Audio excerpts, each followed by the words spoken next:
முதல்வர் அவர்கள் எதிர்க்கட்சி தலைவராக இருந்தபோது திராவிட முன்னேற்ற கழகத்தில் தேர்தல் அறிக்கை வந்த நேரத்தில் இல்லத்தரசிகளுக்கு 1000 ரூபாய் வழங்குவோம் என்று கூறிய நேரத்தில் இதே அதிமுகவில் எடப்பாடி பழனிசாமி அவர்களும் என்ன சொன்னார்கள்? அவர்கள் சொன்னது என்னவென்றால், இது ஒரு ஏமாற்று வித்தை, மாநிலத்தில் நமக்கு நிதி இல்லை, இருக்கக்கூடிய நிதியை வைத்து கொடுக்கவே முடியும் என்று அப்போதைய முதல்வராக இருந்த எடப்பாடி பழனிசாமி அவர்கள் சொன்னார்கள்.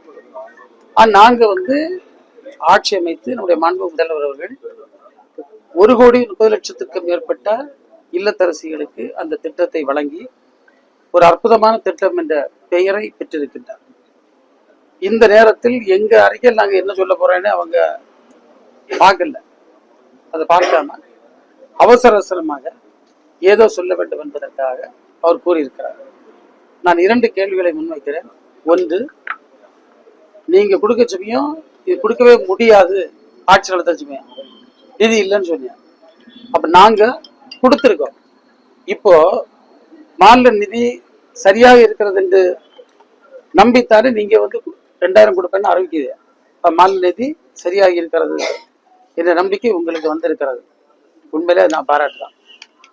2வது பார்த்தீங்கன்னா, அன்றைக்கு நாங்கள் அறிவித்த நேரத்தில் கொடுக்க முடியாதுன்னு சொன்னாங்க. நாங்கள் அதை முடிச்சு காட்டியிருக்கோம். அப்போது சொன்னார்கள், இது அரசியலுக்கான அறிவிப்பு என்று. நாங்கள் அவர்களை பார்த்து கேட்கிறோம், நீங்க பார்த்துதான் நீங்க அறிவிக்கிறீங்களா? எனவே இவற்றுக்கெல்லாம் வழிகாட்டியாக இருக்கக்கூடிய இயக்கம் திராவிட முன்னேற்ற கழகம். அதற்கு வழிகாட்டிய அரசு மாண்பு முதல்வர் தலைமையிலான திராவிட மாடல் அரசு என்பதை நான் சொல்லிக்கொள்ள கடமைப்பட்டிருக்கிறேன்.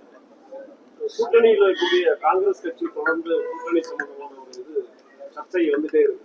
திமுக கூட்டணி நேற்றைய தினம் டெல்லியில் உள்ள கூட்டம் ஓரளவுக்கு அதை தெளிவுபடுத்தி இருக்கிறது மக்கள் மத்தியில். அவங்க யாரும் கூட்டணிக்கு எதிராக பேசக்கூடாது என்ற கருத்தை வலியுறுத்தி இருக்கின்றார்கள். நான் செய்தியில பார்த்தேன். என்னன்னா, கூட்டணி ஆட்சி என்ற கோரிக்கை கூட அவர்கள் கைவிடுவதாகத்தான் பேசியிருப்பதாக கருதுகிறோம்.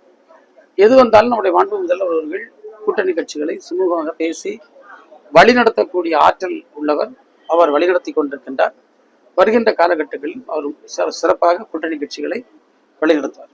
பிளே ஸ்டோர் மற்றும் ஆப் ஸ்டோரில் இருந்து பாலிமர் செயலியை QR கோடு மூலம் பதிவிறக்கம் செய்யுங்கள். செய்திகளை உடனுக்குடன் பெறுங்கள்.